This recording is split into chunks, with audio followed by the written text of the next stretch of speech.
or video games, you're probably not, you don't even know what the words I just said mean. So that's a testament to this is not a movie you're just going to wander into. If you're looking for something to see, you're going to see it because you are a fan of this movie and this television series. There's also a series of video games and obviously anime, manga connected to it. So congratulations to Funimation for that. They've been hyping this movie for a while. I saw it at New York Comic Con.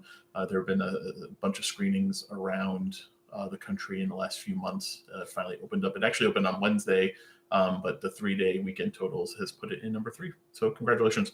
All numbers, I always use Box Office Mojo. If you're looking for the best box office numbers, that's what you should use too. Other movie news. Tonight was the Producers Guild Awards. I'm not going to go over them. The producers of the Green Book took the number one, took the movie producer award. Basically, it's one award per type of media. So there is a movie, there is a comedy, drama, limited series. The only other one that stood out for me was The Marvelous Mrs. Maisel. Producers won, which I'm sure Amy Sherman Palladino was part of that group, won for best, I think, comedy.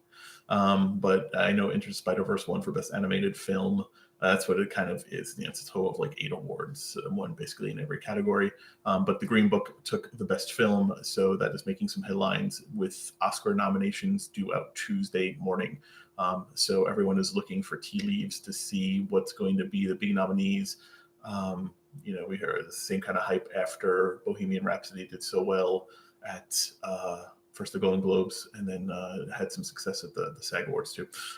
So it'll be interesting. I don't really care about the Producer Guild Awards in so much as I do care about the Oscar nominations, which will come out Tuesday morning, like I said, and hopefully we will be covering that for you, if not live, pretty fast after they're announced. We'll get a post out, so you have one spot shopping for all the nominees and our kind of views on them. Other movie news, Deadline had an exclusive on Friday that Warner Brothers is pushing back its production start date of the third Fantastic Beasts film. This was due to start, I believe, in early or late spring, early summer. It's not going to start now production-wise until the fall, late fall, I think, actually was the new talk about date. No hard dates were announced. Interesting move. This is not a surprise to me because the second Fantastic Beasts film, Crimes of Grindelwald, was a fucking mess. It was 15 stories that they tried to do at once, and they ended up doing none of them well. I had a lot of problems with the movie. The movie made no sense from a timeline-wise. I think it betrayed a lot of the source material, Harry Potter derived source material. It was just a clusterfuck. Kind of the way Bohemian Rhapsody was only good for people who are pure Queen fans and don't care about actual good stories. Crimes of Grindelwald was only good for people who blindly follow Harry Potter lore without any kind of discerning filter on whether or not it makes sense, because it made no sense. And I'm a diehard Harry Potter fan. Movie made no fucking sense. I can go into that more if you're so inclined. Reach out to me on Twitter, on YouTube comments, and I will tell you why. I've got timelines that I wrote out that prove the movie made no sense, especially that twist at the end. Bullshit, stupid. Just JK should write the source material and then someone else should write these screenplays. She's just got too many ideas to fit in 2.5-hour movies. So it needs to pare her work down. Anyway, that's my 2 cents that no one asked for, but there you go. By the way, you can follow me on Twitter, and you should, at Pop Culture View, on Twitter, not Pop Culture Review, because that is too many characters for Twitter to allow. So follow me on Twitter at Pop Culture View, on Instagram at pop_culture_review. And those are 2 places where best to get me, or you can leave a comment here on the YouTube video. And please subscribe to the YouTube channel. Music news. Also reported Friday, Variety reported that Sony Music has decided to dissolve its working relationship with R. Kelly. This was a Variety exclusive. As far as I'm aware, it actually hasn't been formally announced yet, but Variety, I don't think, would publish this unless they had really good source. This is really no surprise with the renewed interest in R. Kelly and all of his sexual misconduct allegations with surviving R. Kelly series that had been running on Lifetime, gaining so much traction on social media. There is, there is a renewed interest in R. Kelly and all of his misdeeds. He is in for some rough waters because people have taken a new interest in all of his alleged bad things. I say alleged because I don't think he's actually ever been charged with anything, but maybe they're true. Who knows? But anyway, people are looking at him now. The microscope is on him, and Sony has clearly decided it is not worth the continued relationship, and so they are dropping him from their label. And I believe they are also trying to pull his back catalogs from streaming services too. So R. Kelly in for some rough times. TV news. Was announced today. Today's casting news of interest is Gillian Anderson, famously of The X-Files, most recently of Sex Education on Netflix, is joining the season 4 of the Netflix series The Crown. She will not be in season 3, but she will be joining in season 4, playing Margaret Thatcher, former Prime Minister of Great Britain. Season 3 is already in the can, will air sometime this year. Season 3 marks the departure of Claire Foy and Matt Smith as the role of Elizabeth and Philip. Olivia Colman is taking over. They've aged there with the timeline moving into the 60s and 70s. They decided to age up Elizabeth and Philip.